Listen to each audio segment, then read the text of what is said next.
December 24, 2024. Magiging maganda ang lagay ng ating panahon sa malaking bahagi ng Luzon, Visayas, at Mindanao ngayong araw, pero may mga kaulapan at mga pag-ulan pa rin ang mararanasan sa iba't ibang bahagi ng ating bansa.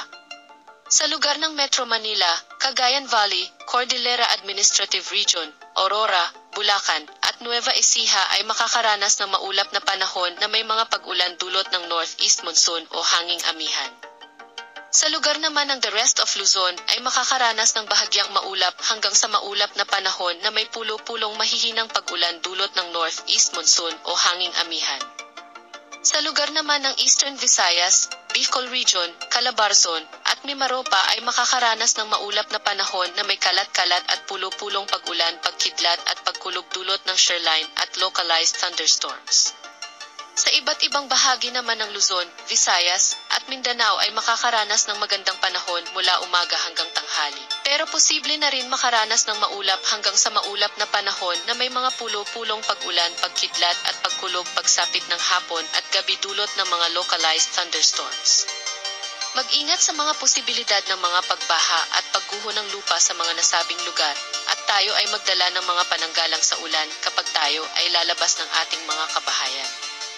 May nakataas tayong gale warning sa mga lugar ng the northern and western seaboards of northern Luzon, the northern and western coasts of Ilocos Norte, Agutpud, Bangi, Burgos, and Pasuquin, the eastern seaboard of southern Luzon, the northern and eastern coasts of Polillo Islands, northern coast of Panukulan, northeastern coast of Burdios, northern coast of Patnanungan, northern and eastern coasts of Homalig, the northern and eastern coasts of Catanduanes, Baras, Digmoto, Viga, Panganiban, Bagamanok at Pandan. Ang mga lugar na ito ay posible makaranas ng matataas na alon, kaya delikado po ang pumalaot sa mga nasabing lugar. Patuloy pa rin sa pag-iral ang northeast monsoon o hanging amihan sa buong Luzon ngayong araw at nakakaapekto na rin ito sa bahagi ng northern Visayas. Posible pa ito magtuloy-tuloy hanggang sa mga susunod na araw o linggo. Shoreline o pagsasalubong ng mainit at malamig na hangin naman ang nakakaapekto sa bahagi ng Eastern Luzon at Northern Visayas at magdadala din ito ng mga pag-ulan sa mga lugar na ito. Mahinang pagbugso naman ng easterlies ang nakakaapekto sa bahagi ng Mindanao at posible din ito magdala ng mga pag-ulan lalo na pagsapit ng hapon.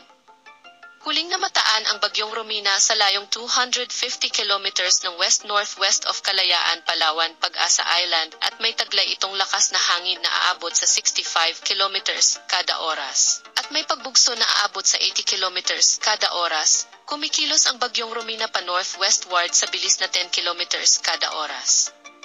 Lumakas pa nga ang bagyo habang papalayo ng ating bansa. Pero wala na itong epekto sa ating bansa, kaya naman magiging maganda na ang salubong natin sa darating na Noche Buena mamayang gabi.